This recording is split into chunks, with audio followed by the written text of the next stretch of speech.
Yo, it's your man Jam C. What up, what up? It's your girl, Sha Money. It's your boy Lou Bim. And guess what? We're going vocal today, That's what we doing. That's what we doing. We're chatting it up. We got special guests in the studio today. But before we get to our guests, let's check in with the squad. Fellas, how are you doing today? I'm awesome today. Your man Jam C, the fan favorite, is always in great spirits. I deal in high frequencies, always. He got one letter for a fan, and he will not let it go. Please, It was one letter plus a PS. Thank you.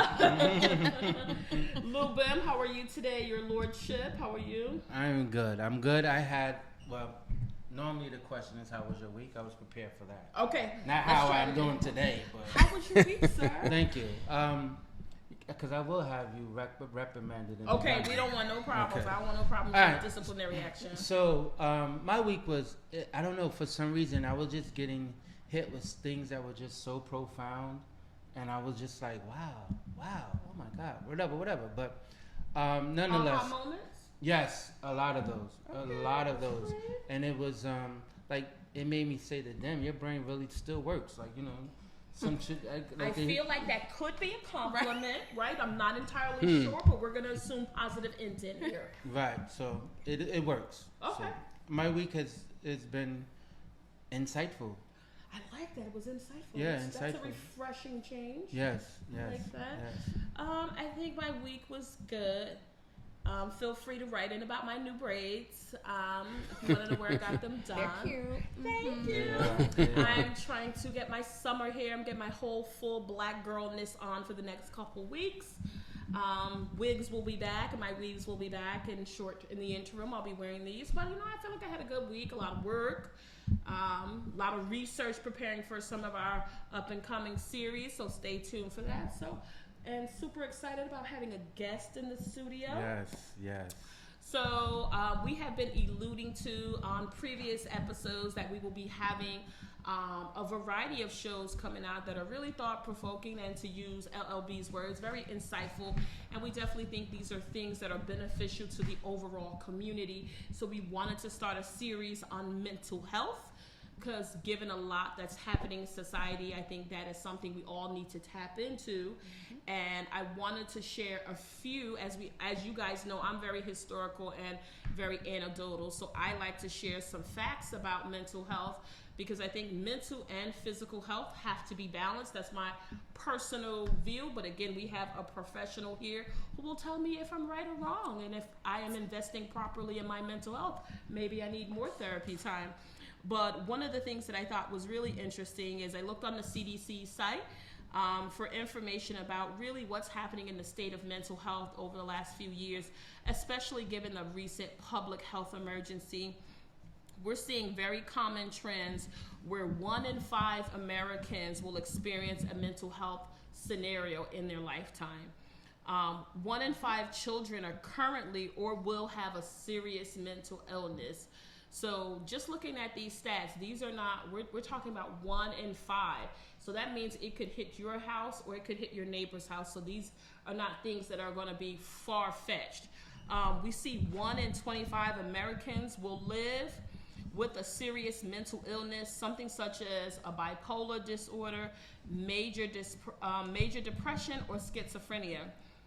Also, recent surveys show that suicides have spiked up. So from 2018 to 2020, there was a significant decline in the number of suicides. But with the public health emergency and the impact that has had on society, they are starting to see those numbers trickle up. And one of the things that was really kind of like eye-opening for me personally was that women are more likely to be depressed than men. So I found that to be very indicative of the lifestyles that we lead, the pressure that we put on ourselves, and just some of our responsibilities and how we internalize that. But those are the statistics that I have. So a lot to think about, and that'll help us open up our discussion and this series on mental illness. But today we have our lovely, beautiful guest with us. Her name is Isheaba Ellis, and she is the CEO, as I love to recognize women who are bosses, of Theracouch. And I will yield over to my co-host to give us a little bit of background. And then next on the microphone, we'll hear from Mrs. Ellis to give us a little bit of her stats. Great. It says here, Theracouch was founded in 2019. It was important for me to create a company that removed the barriers of accessing therapy. I wanted to make therapy convenient for the working professional, stay-at-home parent, student, and elderly. I believe that therapy requires trust, open, honest communication without judgment. It's not easy to develop a trusting relationship with mental health professional.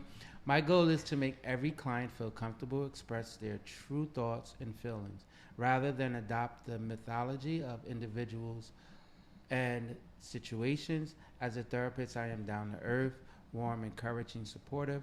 I offer a realistic approach to therapy that is very effective to my clients. I'm committed to helping you overcome the struggles. As a therapist, I will help you clarify your goals in treatment, examine situations, process emotions, and pursue new careers of actions that lead you to more positive outcome.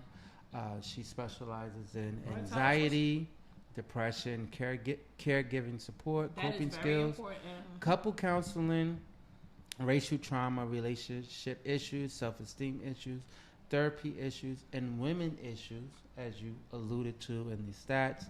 She also is the author of an ebook called Power or Positive Thinking, Tools to Retrain Your Mind and live a more fulfilled life. That can be found on the website of www.theracouch.com. She has a bachelor's in social work in Rutgers University. Right here in New Jersey, folks. Yes. And she has a master's in social work in Columbia. Woohoo. Okay. Now. And that was not no online school either. No, she didn't get that out the Applejack box. Trust me, because I would have found it before her. But nonetheless, Theracouch serves clients in New Jersey and DC. So let's welcome Isheaba to the room. Thank you for having me. So basically, let me say one thing though. So she basically has a degree in intersectionality. Yeah. Because everything she just said reflects all of those things. I have a scenario. I want to see if you're really good at what you do, right? Okay. So, I have a test scenario. right Yeah, out just the off rip. We ain't playing no games. Off rip. Not a scripted All right. show. This is off rip.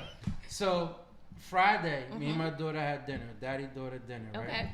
So, I was informed that she needs to go to the drugstore. So, nobody's saying what we need at the drugstore. So, intellectually, I already know that she having the girly girl thing, right? So we go into the store and she's going to look for what she needs, right? So I go into the area and I'm looking, I say, all right, I'm gonna sit back, I'm gonna see what she needs, in case I have to go on my own to pick it up. And so I thought, like, hopefully she don't need one of those Kotex or tampon things, because if she uses one of them, I'm done. I'm gonna need to be on somebody's couch. She's only 11. Why did she need this? Like, she doesn't need that part. She just need the tissue one. Yeah, she need that part. She don't need the one that go up in it. So I would need your help. So, do you think I need counseling for something like this? Were you traumatized? I was. Yeah. So you may. God forbid if she picked up the tampons, it would have been over. He told us this story before we started taping, so he is still working through that. Yes. But you can go on her website and schedule the appropriate therapy time, and be sure to put your insurance information on There you go. So Medicaid. Medicaid.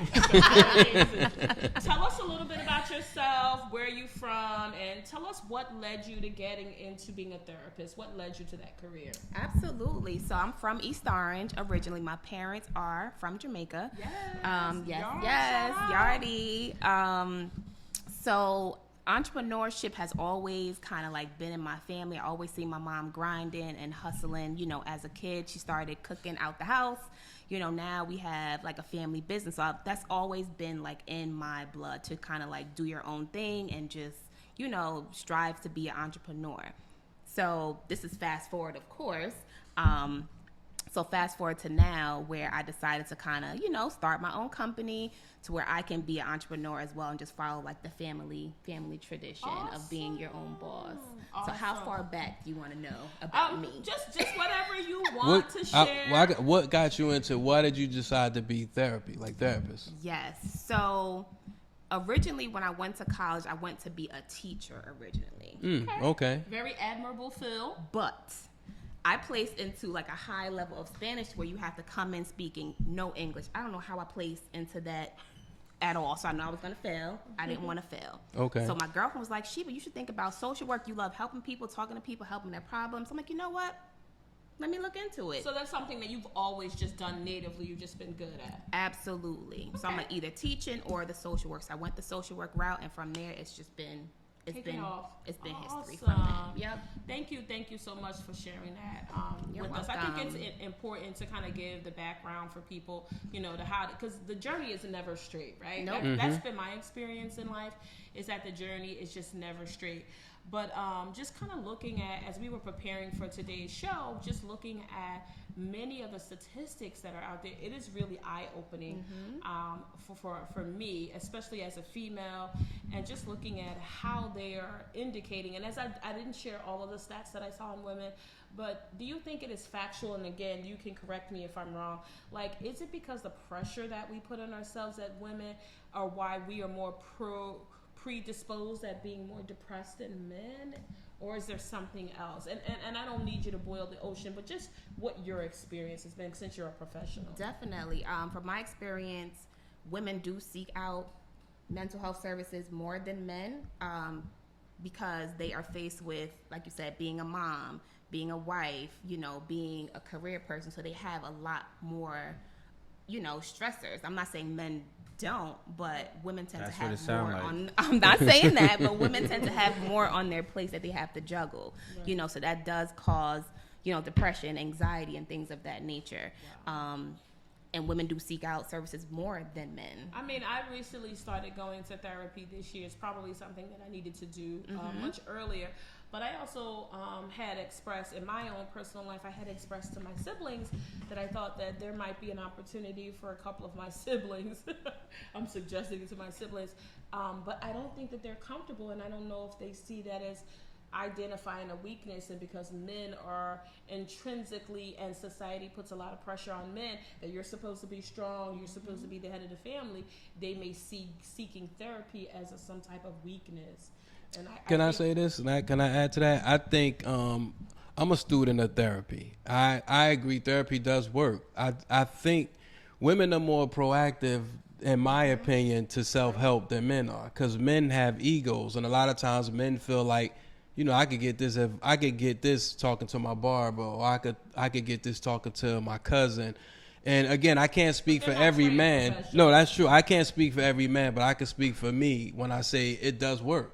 It works. You actually become more enlightened because you get to actually see, you know, because therapists don't give you the advice, but they give you the exercise. So when you look at the exercise given, if you're honest, that's one, because you have to be totally honest. If you're honest and you do, like, my therapist had me do something like what's called the pie chart, and it was based on to see how much time you get to spend to JMC throughout the week. When I did that pie chart, the exercise that he gave me for the week, and it came back, I actually got to see that I give more of my time than I give myself. So I learned a lot about myself in that way. And it became so, like, innate that I always felt like if I was selfish of my time, it made me feel guilty. So, and I think a lot of people don't realize that we all do something innately because we've been doing it for so long. It's a routine. Exactly. We don't really think. And sometimes telling somebody and they giving you the feedback, you're not really being totally honest, and they may not be honest with the response because you're not being honest. So I think therapy does work. I can speak for me. It works. So I know that all transparency, if you was my therapist, I wouldn't get nothing done. Why? Because I'd be looking how beautiful you are. Oh my God, Jesus Because Christ. I'm very professional, I will shut that down right from the beginning. You'll be able to get something out of it. Don't worry. Relax. No, I won't. Yes, you would. So listen, we are still under the public health emergency technically. So how has that affected your ability to provide these services to your clients? You know, can you tell us a little about what kind of adjustments you've had to make, or are you seeing more clients now because of the public health emergency? Absolutely. So the pandemic has really just took everything to like times 100. Wow. Like the influx of clients that are seeking, services when the pandemic started, I would say it's just astronomical. Like the numbers have like tripled. Like it has really increased because people need so much more support and need outlets now because of everything that they've been going through, whether they lost their job, they lost loved ones. Like it's a lot. They need so much more support. So I don't even have the manpower to support how many people are coming, into, my direction to look for service. It's just so much. It has really, really increased. The need has increased far more than, the demand. And so are you all still offering service in person or all of your services virtual now? Strictly online. I've always been online. When I started my company in 2019, I was like, you know what? I don't have to go into an office. My clients don't have to travel. They don't have to worry about, traffic. Why not just start a company where I can remove all those barriers to therapy? I was ahead of the curve. Before the pandemic. Nice. This was my business model. Strictly online sessions. That's cool. It has been the best. My clients love it. Yeah. I can only imagine when with people losing family members due to the pandemic and they weren't there to see them or they weren't able to visit them on their last couple of days at the hospital. I can only imagine mentally how that can affect, and I can see how business, because even during the pandemic, I myself, so as you can see, Goin Vocal, we're very transparent, and we're all crazy as hell because we all got therapists. We all got therapy. Yes. No, that's another No, that's another myth. You don't have to be. I know you're playing, but a lot of people take that serious. Like, no. But no, I'm saying that in all seriousness because people do think because you have gone to therapy that you are crazy. But no, we're not crazy. Right. It's just things that we want to talk about that we can't talk to the average person that would understand it. But you bring up a fantastic point. When I started going to therapy and I expressed to my mom that I was going to therapy, my mother's first response was, well, what's wrong with you? What are you? She said, are you upset about something? What is bothering you? And I said, well, I don't think anything's wrong with me, but I feel as though I need to talk to a professional. So that kind of leads into the next question that I wanted to kind of put out there, because I've experienced this in my own family and I've seen it happen to other families. And I know our audience is very diverse, but it has been very taboo, my experience in families of color, black, brown, red, indigenous families, where we're not seeking therapy. How do we demystify that? How do we get families of color who really need to get therapy? How do we make them feel more comfortable? How do we open those conversations? Like in a case where I want my mother to participate in my therapy journey, how do we get people more comfortable? I think the way to do that is to normalize like the conversations of therapy. Like we have to make it in our everyday conversations, not to where like, oh, you only need therapy if you're crazy, or you only need therapy if you have a mental health diagnosis. I think the more we talk about it in like comfortable spaces like the hair salon, the barbershops, the nail salon, the more you just have in general conversations about it to kind of normalize, like, oh, like you going to the gym. It's the same thing with going to see a therapist. Like to me, it's no different. Like I'm getting my mental health checkup just like I'm getting my physical checkup or going to, it's the same thing. I look at it as the same way. So if we start to kind of shift the way how we define like mental health and treatment, I think it'll be more of something that we'll be willing to, accept more openly. That's great. Yeah. And I think that's a good idea because people only think you have to get mental health services when something catastrophic has happened. Right. Nope. You've lost a loved one, or you're going through a divorce, or you're on the verge of a breakdown. But like you said, we should normalize this. Yep. This should be part of our everyday conversations, and that'll help shift the dynamic. Thoughts, Lou? No, I totally agree with that.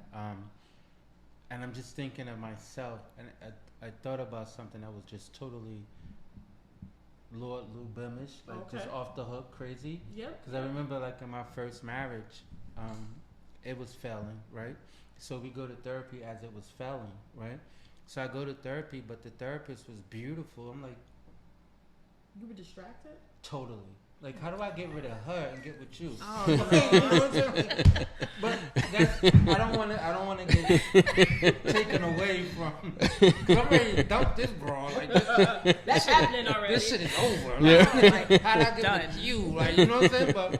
But she can see that, it's too much baggage. You get over that, you know. She said she hit you. Relax. Right. She told me to fucking relax. Right. Not that she knew that I was going for it. You know, shaking my shot, but in my mind, I'm like, man, I want all night. Well, you know what I'm saying? But it's just, you know, when you go there, and I'm a firm believer in therapy and sitting down talking, having rational conversations, being transparent, as well as being vulnerable.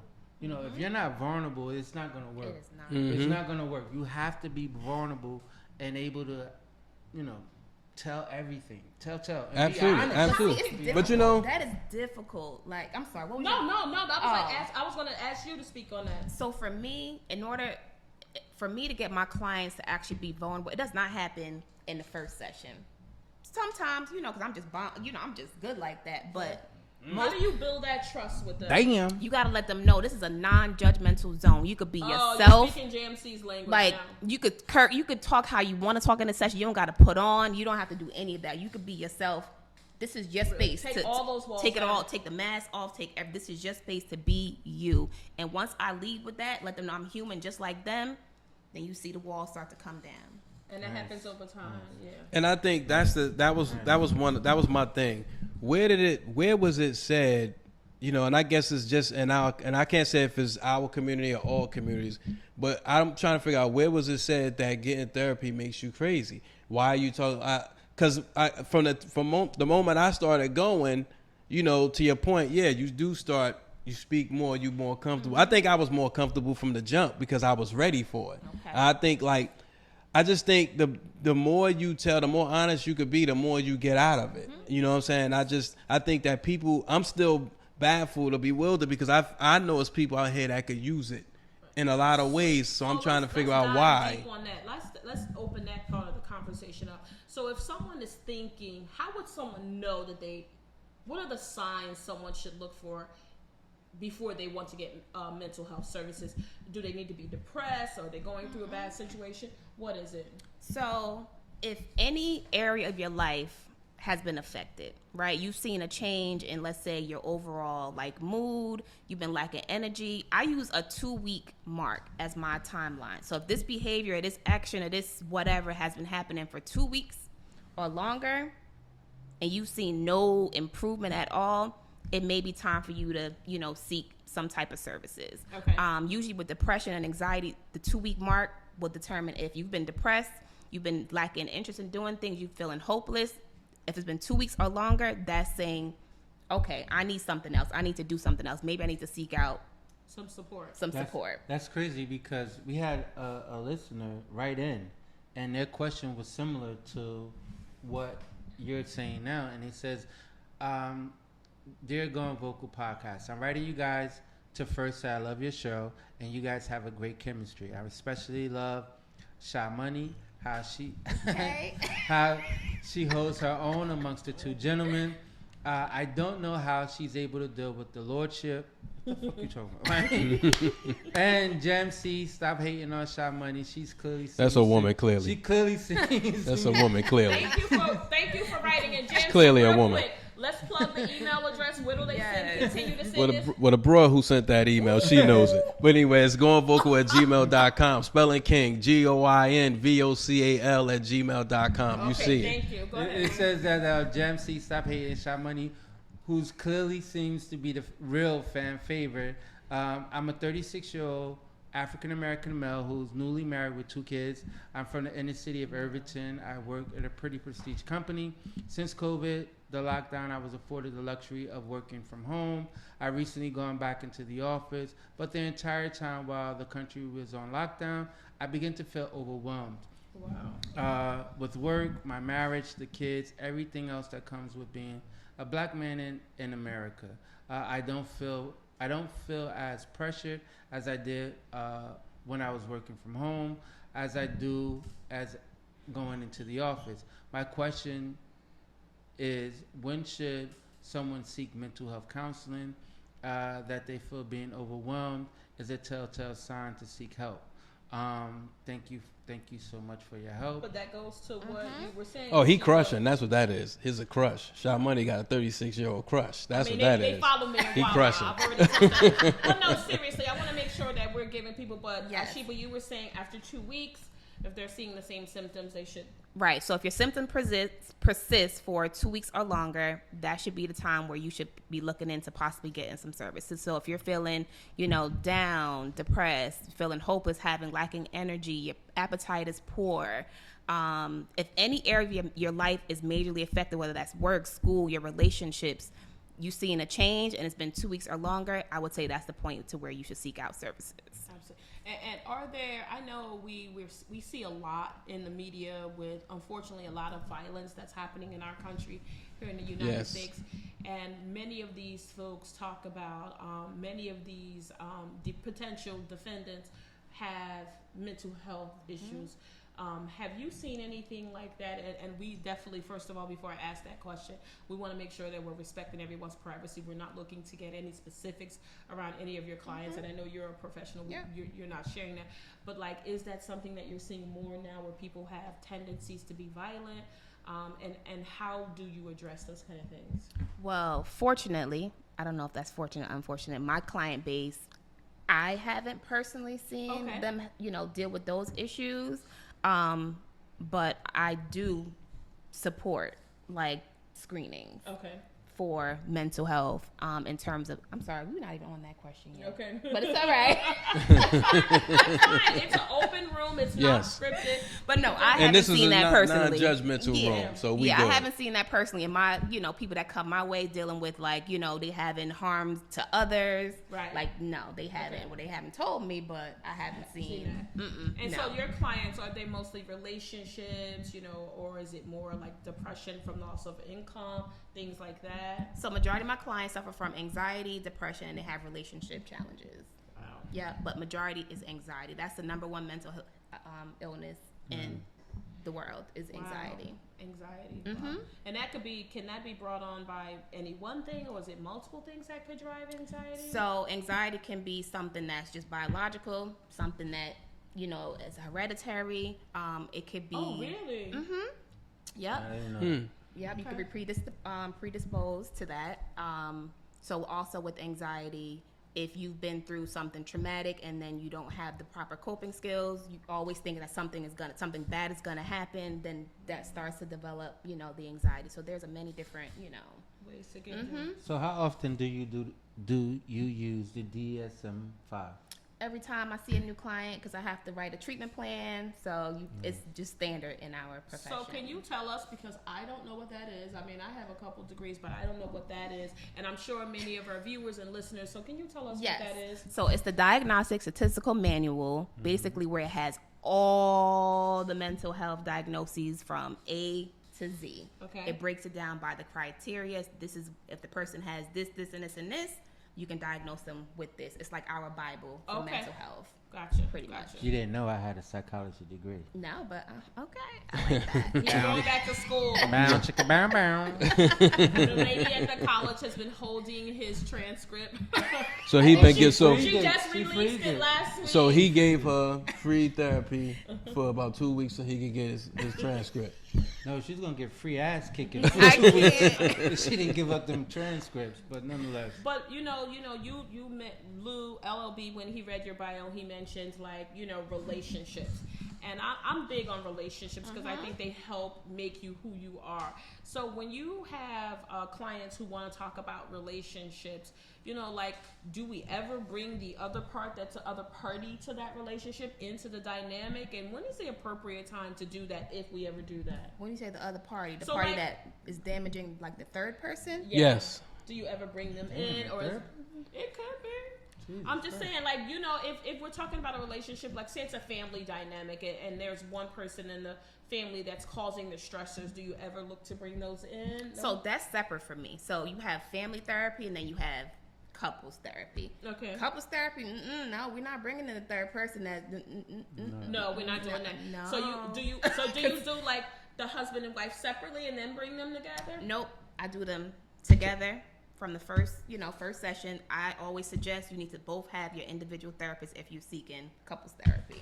Oh, really? Yes, because there are individual issues to where you need to work on separately that has I agree everything with to do with the relationship, but you still need to address that on your own. That's a true. prerequisite. Like, you need to get your shit together over here. That's I true. recommend it, but it's up to them to seek it. Now that's So important. have you ever? I think it's important that they both come together, but you're saying recommended that being that you're here, that's great, but you guys need to see individually.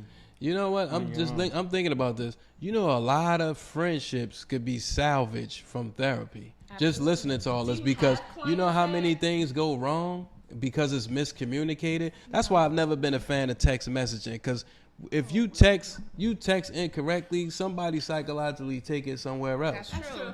But like with relationships, like so a friendship, like a platonic relationship. Right. So if one of your clients is coming in and expressing that they're having a hard time with the friendship, like, do you give them exercises to practice? I do. I give them, because communication is just basic for whether it's a platonic or you're married or whatever. Like, communication skills is just communication skills. So if they're having difficulties in a friendship, I definitely give them tips and pointers and homework assignments on how to improve that relationship. But I've never had two friends come in for a session together. I've never had that, but I'll be looking for, but I've never had that before. Right. But one of the things I do see here too that you work on, you help people with self-esteem. Yes. Self-esteem comes within self. So, but you have to build self up for the esteem to come out, I'm assuming. Correct? Absolutely. So this is a challenging goal for a lot of my clients, because you have to tackle the root cause as to like what is impacting how you view yourself. That could be so many different things. It could be your relationship with your father, your mom, not having one with either of them. So many things impact the self-esteem. So you have to really, it's not just, I feel like I don't look, it's way more than that. So I get to the real crux of the root of it. Like, what is affecting how you view you? Like, what is the core of who you are? And like, if we have folks out there, listeners or viewers, that maybe they don't know where to start, can you give them just like some helpful tips, like maybe they can manage things independent until how they to can get in contact with you? Yeah, well, definitely we're gonna get into that. But like, tell people like how they could manage some of these stresses at heart. Are there any tips that you can share with them that'll help them manage things until they can get a therapist? Okay, so until you can get a therapist, or if you're not ready yet for that step, that could be it. You're not ready.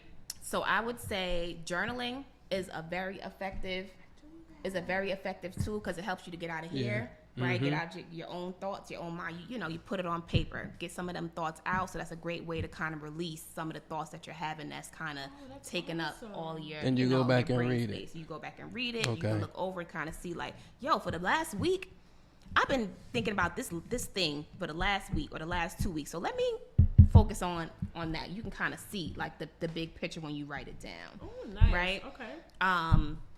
Exercise is huge for mental wellness. Even if you can get 10 minutes, 15 minutes in a day, it does amazing job with reducing depression, anxiety. Physical health is like key. Okay. Any client that I see that's suffering from anxiety, depression, I get them on a regimen to be working out and eating right. So those are things you can just start off with just by being at home. You can just work on those, those things.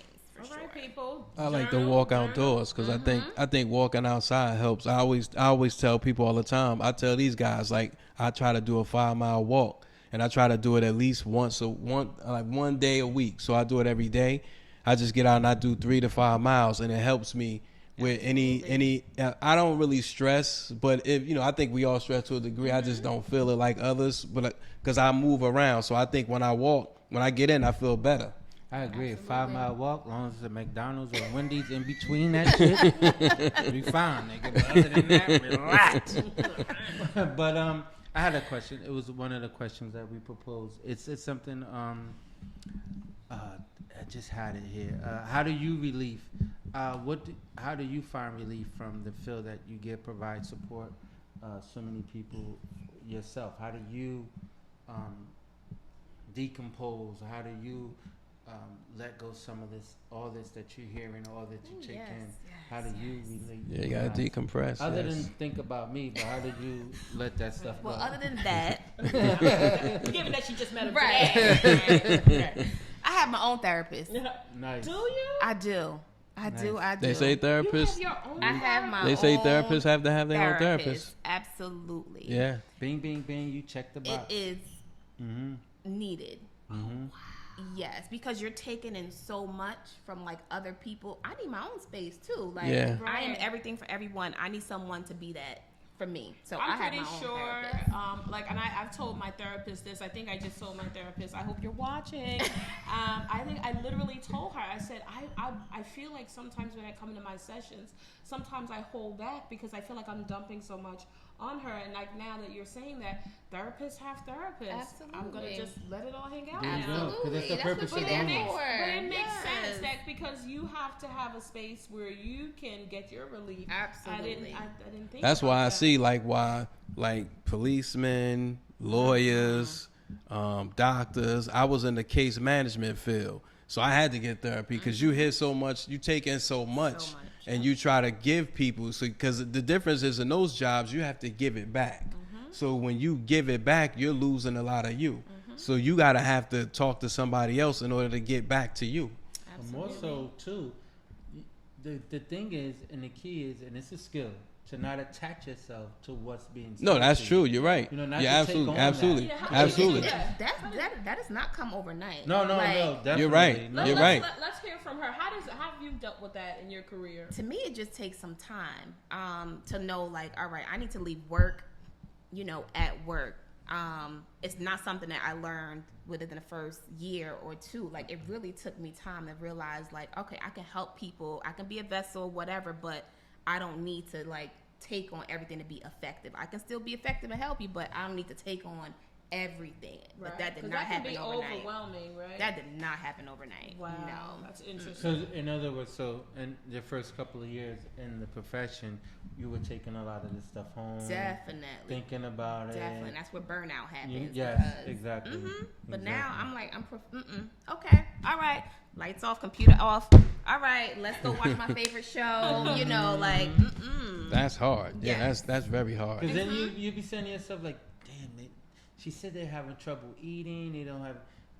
I got some stuff that I ain't gonna use. And you start thinking like, Yeah, can I take absolutely. this How can over? you help? But Yeah. now you're crossing the boundary Exactly. of professionalism. So and how stuff. does it work when the treatment plan? So when does the treatment plan come in? Is that something that you create immediately, or is that created like later as you're working with the client? well, every therapist is different. For me, I do that within the first 3 sessions. Definitely not the first, but within the first 3 sessions, because I allow the client to create their own goals. I want them to have the buy-in. I'm not creating the goals for you, so I give you some time to kind of figure out what it is that you want to work on in our sessions. Or even more so, what brought you here?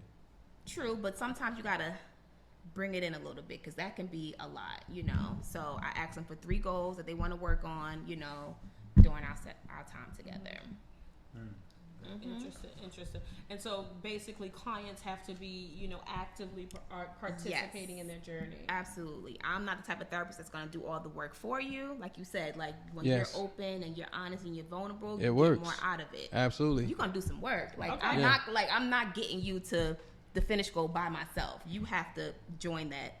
I think that's the thing people don't understand. That's why anybody who asks me, I tell them, you got to be really vulnerable to put it all out there because it's not going to work unless you do that. Right. And it does work. It takes time. It's not something that's going to happen overnight. But it does work. Absolutely. You almost have to look at it like, now that I told you, it ain't my problem no more. That's your problem. You know what I'm saying? And it's like a weight. Because you leave it there. Right, You know what I'm saying? You leave it right there. You leave it right there. Definitely. So one question that I know would be helpful for me is that, like, we have all these generations, like our parents are the baby boomers, we're like X and millennials and all these other things. Like, how is it providing services to all of those different age groups? Because they have different needs. So how do you tailor that to the specific generation? Because millennials need something different. The generation Y and the X need something. Baby boomers need something different. How do you manage that? Absolutely. So right now I have clients. I don't do like teenagers. I do young adults. You have to be 18 and older. So my oldest client is like in her 70s, right? So for me, Wow. Wow. So for me, again, when you come with a human approach, it doesn't matter. Okay. Like, I'm not better than you. I'm not bigger than you. Like, yeah, I'm your therapist, but I'm still a woman. I'm still a person. So once I come on that level, it doesn't matter how old you are. Okay. They're going to be like, oh, okay, she's not talking down to me, or, you know what I'm saying? Like, she's still giving me things that's going to help me to be better or to have less, whatever it is that you're coming to me for. But I'm never talking down to you, like, oh, I know more than you. I'm better. Like, so it doesn't matter to me the age. I'm still going to reach you. It doesn't matter. Nice. Do you ever talk about like a spiritual component to your therapy? Because I've heard of people doing that, and I don't know if that's I guess it depends on the client. But do you ever weave any of that into any of your therapy sessions with people? Because I'm a spiritual person, not really religious.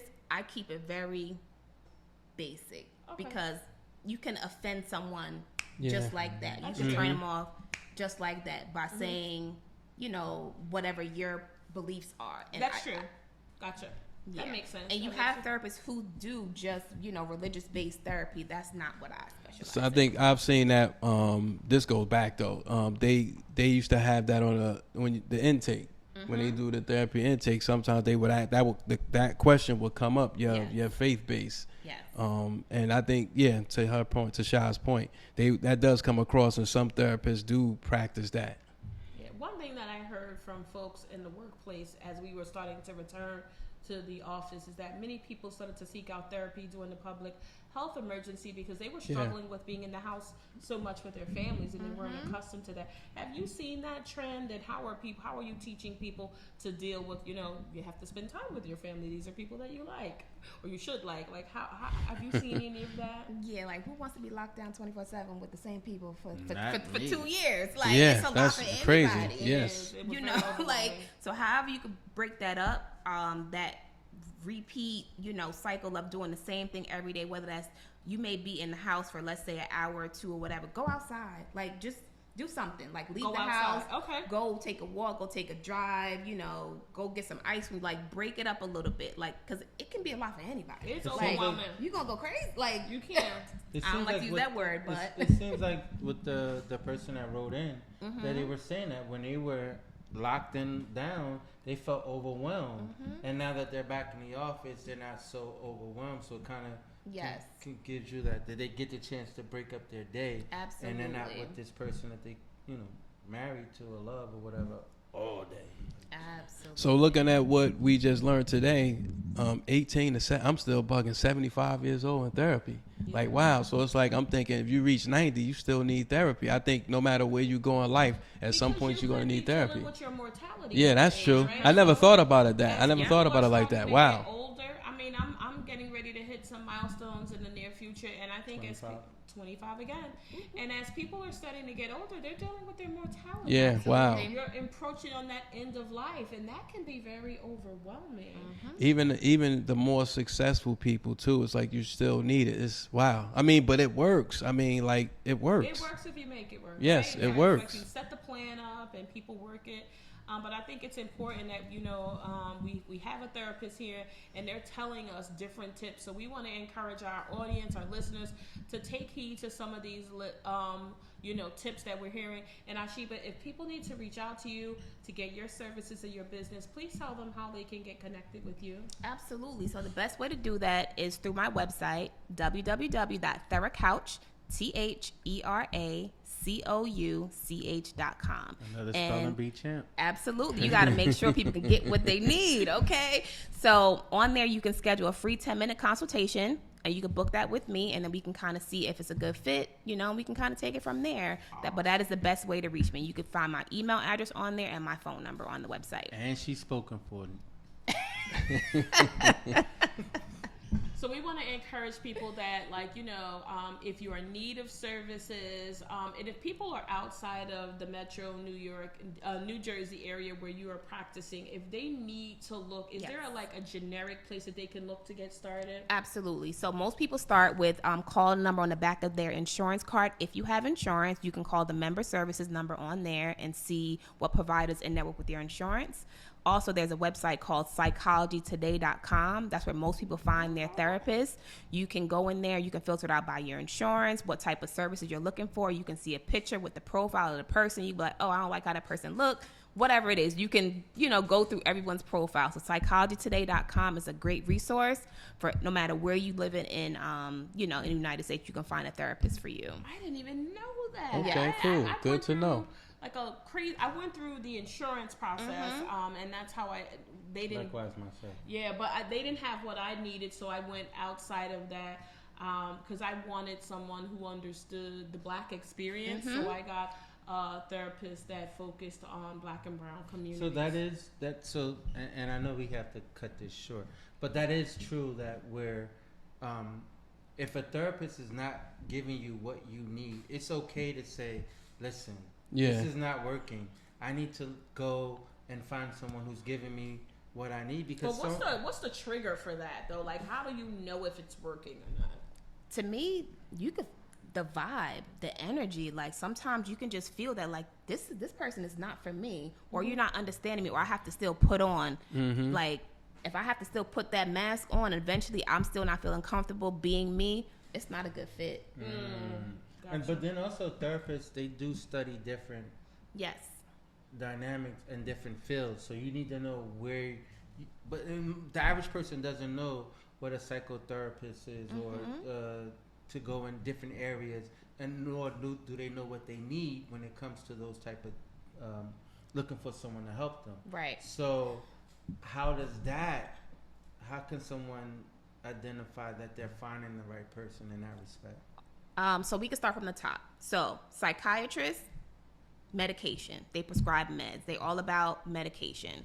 So if you're looking for medication management, start with a psychiatrist. If you're looking to have an assessment done, let's say for work or just whatever, a psychologist. They also do therapy as well, but they're good with like testing and assessments. A licensed clinical social worker or a therapist like myself or a psychotherapist, we do the whole gamut, the whole array of things. We can diagnose you, we can provide the therapy, but we can't prescribe medication. So those are the three different tiers. Okay, if you find that you have a client that once you've assessed them and you think they may need meds, do you refer them out to someone? Refer them out, yes. Okay, gotcha. I think this is going to be helpful for people. Very. I think it needs I learned a lot. Show. It's I'm a willing. series. It's a series. I'm willing to see you too. Or somebody else, whoever you may have. Whenever you want to come have me back again, I'm willing to have you. Like, we're more than happy. I think what you've shared is, I know it's been helpful for me just for, the point where you reference, we need to normalize this. Like, I think that's really key to these conversations. These shouldn't be one-offs. These should be things that we're doing on a normal basis, having with our family and the people that are important to us. So that's what I want people to have as a key takeaway and to think about it. And folks, if you have questions, if you want to stay anonymous and you want to get connected with Theracouch, please, you have her website, but you can also email us and we will refer you to her. We are not licensed, trained professionals, but we are connected and we have someone in our network, and we want to encourage you to, like, again, look at the clues and look at the tips. If you have someone in your family that you think could benefit from these services, we want to encourage you to reach out to get the appropriate services to provide the level of support that you desire. Absolutely. So we want to thank our special guests, our Isheaba Ellis and the Theracouch family, for joining us today and helping us with such insightful, that's going to be our new word for the week, insightful information. Again, we know that mental health and physical health, they go hand in hand. So we want to make sure all of our listeners are in sync with that. So continue to write in, and we want to thank the guests that have been writing in of late. We have been getting some fantastic information, different insights on shows. We want to thank our guests from last week, Sean Kenny, who came in. Yes. We kicked off Salute. the marriage counseling. Salute. I mean, that show went Marriage live, Chronicles. and Marriage Chronicles, and within 24 hours, we were having tons of feedback. coming, and we anticipate we'll get similar feedback from this series as well on mental health. So we want to continue to ask you to write in. Guys, any parting words before we get into the GYST? Sure. Also, to make sure that you can always reach our guests at www.theracouch.com, THERACOUCH.com. Okay, you ain't crouching on the spelling bee, champ. No, it's a GED. I got a GED. But no, so guys, we want to go and transition into the part of the show that I love, because it just boggles my mind how people continue to do some crazy stuff and strange things. Whether it's putting things on people's tabs, or now gas stations are requiring your credit cards to have certain amount. Yeah. And I've experienced it. I think GMC, you mentioned that. Yes. Like people, we are still, in a public health emergency where we have almost double digits unemployment. I can't understand, and I've yet to see a sound justification for why, if I'm getting $20 worth of gas, why you need to hold $175 on my credit card. I think that's insane. Ridiculous. I think it's a price gouging. I think it's businesses trying to take advantage of consumers. I don't think it's right to do. But anyway, I'm going to yield over to LLB to hit us with your GYST. Yes. Go ahead. Let's let it rip. My Get Your Shit Together. It goes out to Tim Norman. Who's Tim? Who's that? Is that one of your buddies? No, I don't know this sucker. He's a star of Welcome to Sweetie Pie, that show that was on. Yeah. Oh, yeah, with the cooking show. The cooking show. They had a restaurant. Yeah, I know Sweeties. And he was sentenced to life in prison. Mm-hmm. Wow. Yep. Yes. It was a murder plot. Right. 2016, this greedy Negro, right, paid a guy named Travis Hill, no relation, to kill his nephew, Andre Montgomery. I remember Jr.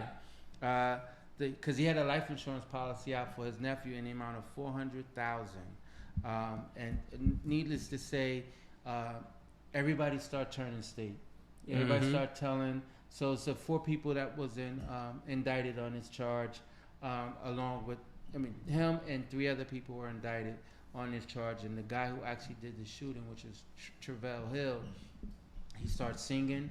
That he started fa la la la la la la la. Yeah, he started singing, and so to get a lesser sentence. But the guy on Sweetie Pie, who was the son of the lady who owns the restaurant, he is sentenced. He can be sentenced to life. Yeah, he get it.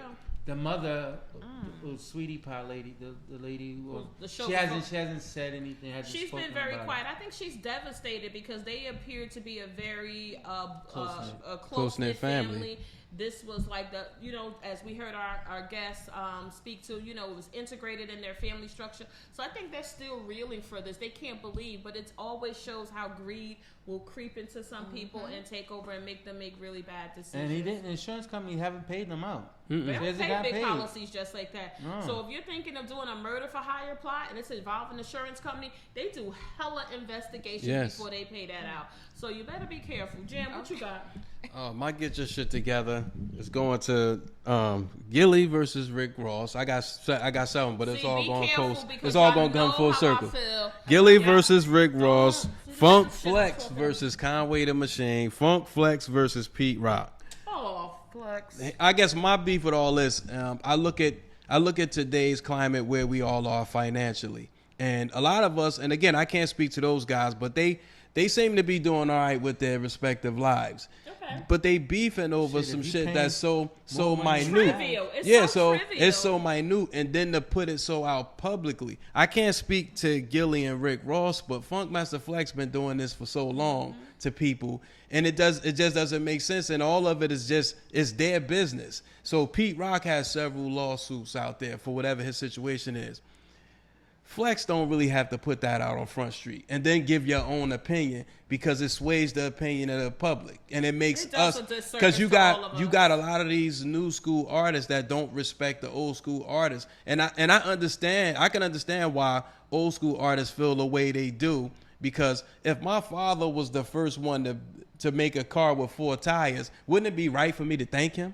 because we wouldn't be driving. So I understand why the old school artists are mad, because if it wasn't for Run DMC, it wouldn't be Drake. So you got to be honest and give them homage. And instead of Flex facilitating that communication, he jumps on the bandwagon and start disrespecting the artist. Yeah, so they need to get their shit together. Get y'all shit together. And don't nobody say nothing about Rick Ross. That's all I'm saying. He's feeding his cows more. He said I feed my cows. But you have to understand, so we're not going to go down that path because I will terminate my contract. But my GYST this week is once again to the Republican Party.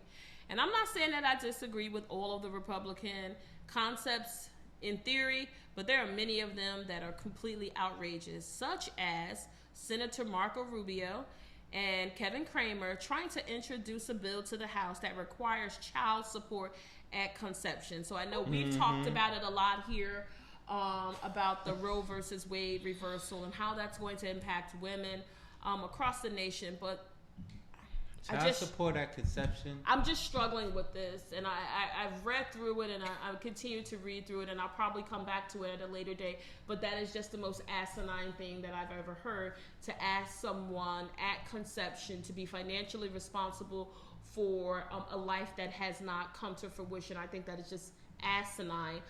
So shout out to them, and y'all need to get y'all shit together. So with that being said, I think it was a great show today. Continue to write in. I guess if they got to get your shit together. She doesn't have one. We already talked about it. So with that, people, keep tuning in, and with that, peace. We out. Peace.